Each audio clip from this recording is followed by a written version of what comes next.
Hi,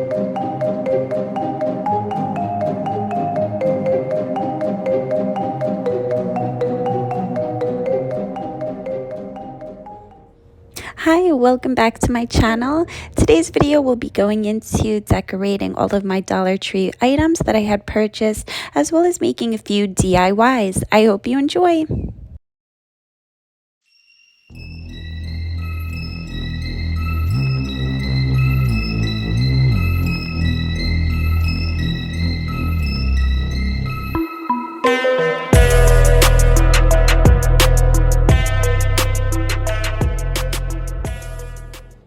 So in this DIY, you'll see that I purchased two doll houses that I got from the Dollar Tree. I found them in the kids section, and I'm actually going to make them into haunted houses. Very simple. You'll see that I mixed just paint here. I first started out with just regular paints. I think it's acrylic paint. And I did that as black. However, I didn't like how it looked. I thought it was a little bit translucent. You could see the white behind the black paint. So you'll see in the next clip that I did mix it with some baking soda, and I loved how that looked.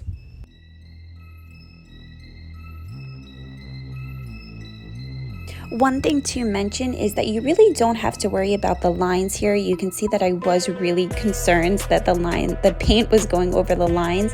However, it is really simple just to wipe off. So you paint it and then just dab a little bit of a wet cloth onto the outer edge. Here's the baking soda that I mixed in. You can see I spilled it everywhere. But I do recommend doing the baking soda with the paint and then painting the doll houses. And of course, these doll houses will go onto a mantle, or I have a bookshelf, so I'll put it onto the bookshelf. They are opened in the back, so you could add in like a tea light or a battery-powered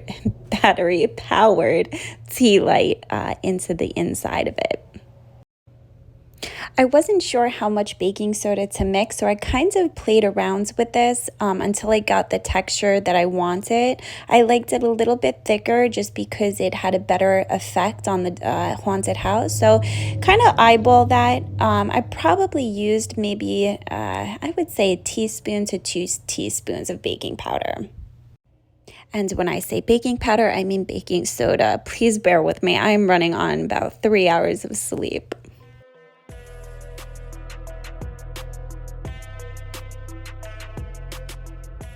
And you can see here how the paint goes on much thicker than what the original acrylic paint had done.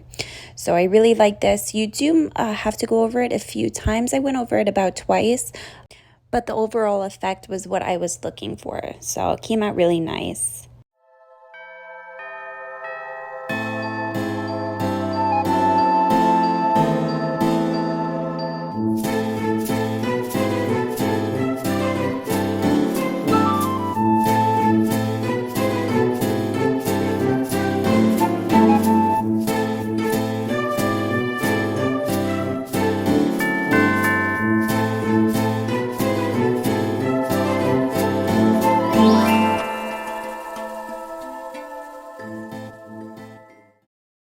Again, don't worry so much about the lines. The paint came off very easily with just some water and a wet cloth.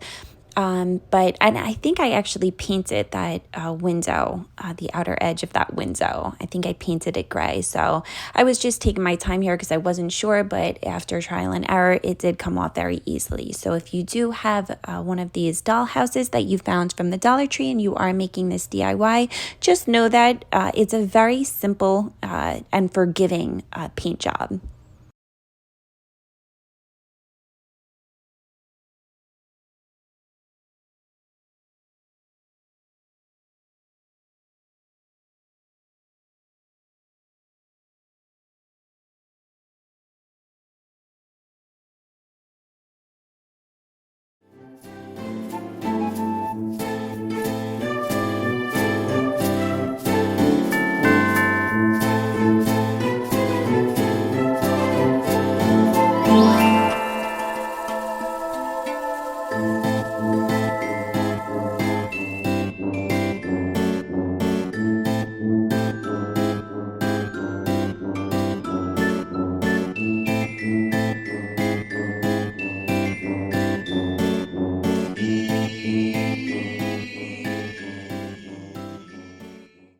Here I'm just mixing up my second batch of paints with the baking soda to paint my other dollhouse.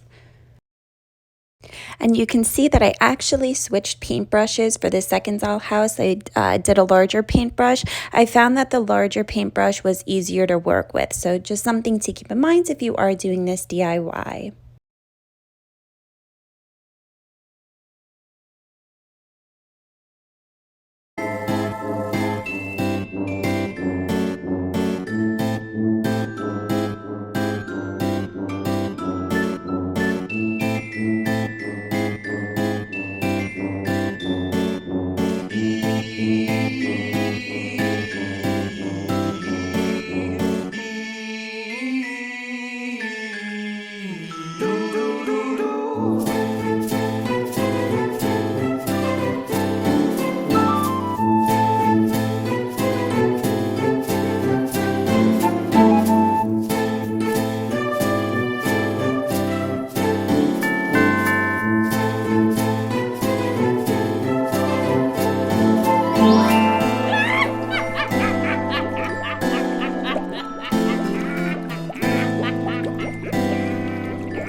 And here you can see the finished outlook. So these are the doll houses that I've painted. You can see that some purple behind the purple doll house that I did, but I didn't mind it. I kind of liked how it looked, and I actually hung these on my mantle. So just a cool craft to do and would be a great activity for young ones. All in all, this project cost me about, I would say, $3 for both doll houses.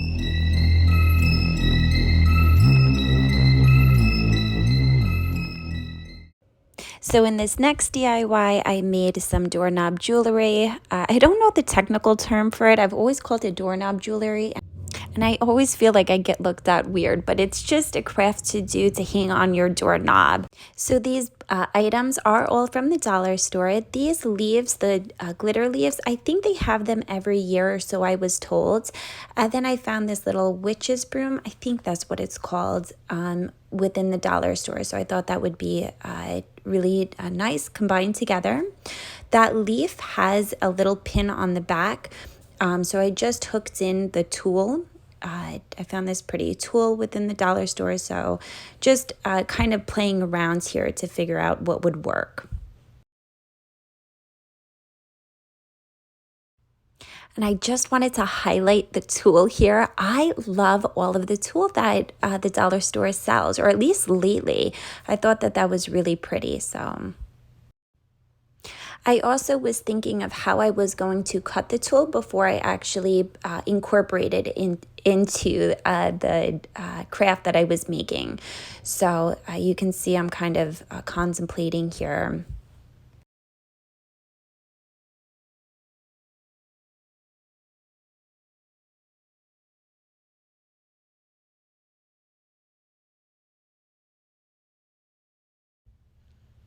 All right, there we go, Jenna. Finally figured it out. I actually hot glued it in so that it would stay. And now you can see that the tool has been glued onto the leaf. And now I'm just attaching that broomstick. So just trying to figure out how to do that. I figured it would be best to glue it. So you will see in the next clip here, I do hot glue it. Now I bought two types of twine to incorporate into this DIY. I bought a thicker twine and a tinier or skinnier twine. So here you can see that I have the thicker twine that I've glued, and I just kind of wrapped it around and glued it as I went. So you can see at the very top of that leaf stem, I have it wrapped around. Now I'm incorporating the tinier or the skinnier twine. Both of these twines I also bought from the dollar store. Everything that you see here is from the dollar store, except for the glue stick and glue gun, of course. So I'm just trying to figure out how to incorporate this. I did knot it first. So I had the thicker twine starting out, and then I went with the skinnier twine to wrap up, and I knotted it first, and then I just glued it up as I went. So you can see that it kind of caused a sizing effect. So I really liked how that looked. And then I looped it around. So I did another knot, I looped that, and then knotted it again, and then I also hot glued that.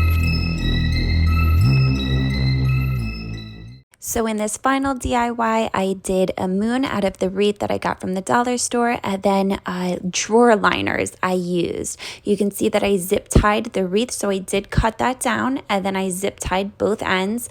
I should have cut it down a little bit more. And the reason I say that is because my husband genuinely thought I was creating the letter C. He was so sweet. He was like, wow, that's really such a good job, Jenna, but what is the letter C for? So just a little tidbit, you should cut it down a little bit more. And then you can see that I'm just scrunching up the drawer liners. I just cut them out into little squares and then kind of rolled them up in my fingers. Then I hot glued that and started sticking them onto the wreath. So I kind of laid out my pattern here and then kind of incorporated more as I went.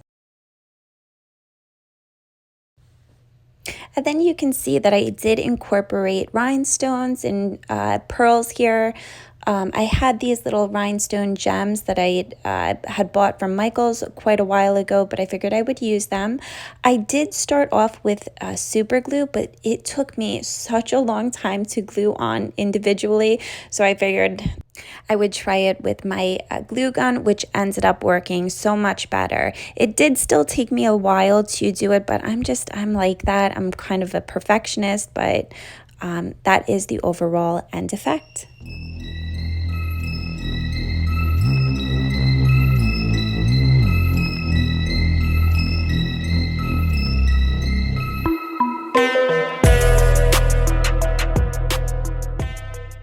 So those are just my 3 DIYs that I have done to incorporate into my Halloween decor. Please subscribe, give this a thumbs up, and comment below if you liked what you saw, what your favorite craft was.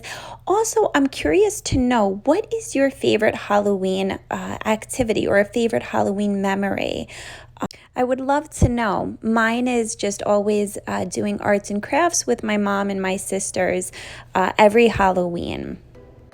I would actually love to start getting my son more into these crafts and DIYs. He's at the age where he likes using crayons and paints, but I look forward to all of these holidays just because it's such a special time. Also, if you would like to see how I styled these DIYs, let me know. I would love to do a video on that, but would love your thoughts and if you are interested in that. As always, thank you so much for watching. I do post videos every Wednesday and Friday, so if you would like to see more content, I do cooking, cleaning, home decor, lifestyle videos. So if that is something that you would like to see, please subscribe. Okay, thank you so much for watching and have a happy Halloween.